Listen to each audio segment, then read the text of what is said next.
So in this video, I'm going to talk to you about something called the cycle of change. Now, the cycle of change might be something that you've never heard of before. That's absolutely fine. You may have heard of it, but might not know much about it, or actually you know about it, but you might be watching this video and it might just be a helpful reminder about what you already know. So the cycle of change is a really helpful model to explain the journey that somebody will go through when they have an addiction. So from the very starting point when they're using all the way around to maintenance where they are no longer using, or they've reduced how much they're using and they may be using in a more safer way. Now, the idea about the cycle of change and why I'm telling you about it is it's really helpful to know the place that your loved one might be in on this cycle. Because if you can recognise that your loved one might be in contemplation in the second stage, then you can think about how you might match your responses to that place that your loved one is in. So for example, if you're thinking about taking your loved one to rehab, you've got them a place booked in, you've packed their bags, but they're not ready for that, then that's not going to help. We cannot unfortunately push somebody around this cycle of change. They've got to go through this cycle at their own pace and travel through those stages in their own time. So I'm going to talk to you about the different stages. If you would like to find the cycle of change online, you can go to www.adfam, which is adfam.org.uk, and search the cycle of change in their search bar and you'll be able to bring up the cycle of change there. I do have a copy of it here, so hopefully you might be able to see that I'm holding up. Okay, so as you can see, it's a cycle, goes round, okay, pretty self-explanatory there. So I'm going to talk through the different stages, and then maybe as I'm talking through, think about today where your loved one might be on this cycle of change. Okay, so the first stage on this cycle is called pre-contemplation. That's the very first stage. Now in this stage, your loved one will be using drugs or alcohol or both, and in this stage they've got no desire to change. Okay, so they're actively using, despite other people recognising that their use is having an impact on their life, so it is affecting perhaps their relationships, their work, their finances, their mental health. You can see that as a family member, a friend or a carer, but your loved one's not in that place to see that as well themselves. Now, if your loved one is in the pre-contemplation stage, what you can do, what's really important, is to protect yourself, keep yourself safe, and think about putting boundaries in place as well. Now there is going to be a video as well on setting boundaries and keeping boundaries, so I recommend that you watch that video too. The next stage that somebody goes into is contemplation. So in this stage, your loved one will be thinking about making some changes. They might be aware of the harms or the risks that they're under, and they'll be thinking about wanting to make some differences into their life. But in this stage, they are still using, okay? Now, when we did the video on the tea and coffee exercise, when I was asking you to think about what it would be like for you to stop using certain substances such as tea, coffee, chocolate, we spoke about how difficult that might be for you to stop using those substances. So then think about how difficult it might be for your loved one to take that next step on their road to recovery. But it is possible. So the next stage that your loved one will move into is preparation.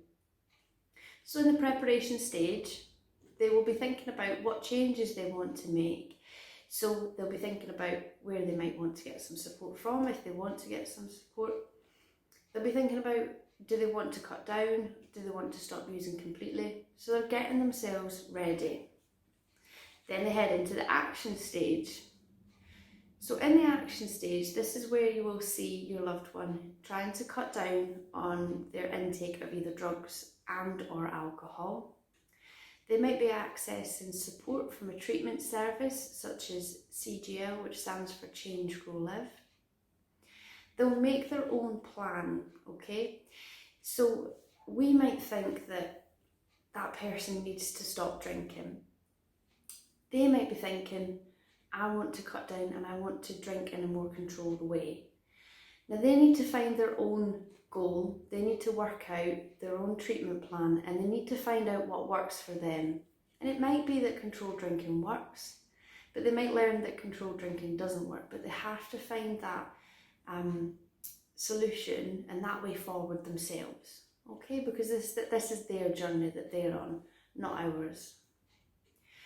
So once they've done a reduction and they're maybe using in a less harmful way, or they've stopped using completely, they then move into stage 5, which is maintenance. So in the maintenance stage, somebody is sustaining their treatment goal. As I say, that might be sobriety, they're not using, or they might be using in a less harmful, controlled way. Now this can be a really difficult stage for somebody. You know, if we think about, I always liken it to when you're when you're going on a diet, okay? Starting it can be the easiest bit. It's maintaining that diet when you've got all those temptations, you're going out for meals with people and you're thinking, okay, I really want to eat this, but it's got a lot of calories in it. Or you have a day and you might eat a lot of junk food and you think, oh, you know what, that's it, that's the diet ruined completely. I might as well not bother. I might as well just give up. I can't do it. So for somebody that's on recovery with alcohol and drugs, it's going to be quite similar, okay? There is going to be times where there is going to be temptations. You know, if we think about alcohol, it's all around us. If somebody's been using with particular people, they might influence that person to then use again. So there's a lot of temptations out there that we have to try and avoid with our willpower. Also as well, in the maintenance stage, people might experience triggers. So thinking back to those reasons for using drugs or alcohol, if somebody feels particularly stressed, their mind might tell them, well, when we feel stressed, we drink alcohol, or we use heroin, or we smoke cannabis. That's what's always helped us in the past. Whereas for that individual, they're having to battle against that thought, that trigger there. So it's a really difficult stage for somebody to stay in, but it's not impossible, and people do stay in maintenance. There's definite evidence of that. So just to say, it can be tricky. What can also happen on this cycle of change? So you might see here, there's these yellow dots and they've got the word lapse. So these are lapses. So what a lapse is a brief return to that previous stage or that previous behaviour. So for example, when somebody's in maintenance and they may have not been using cannabis for 6 months, something might happen, they might go out and they might smoke cannabis again. So they have what's called a lapse.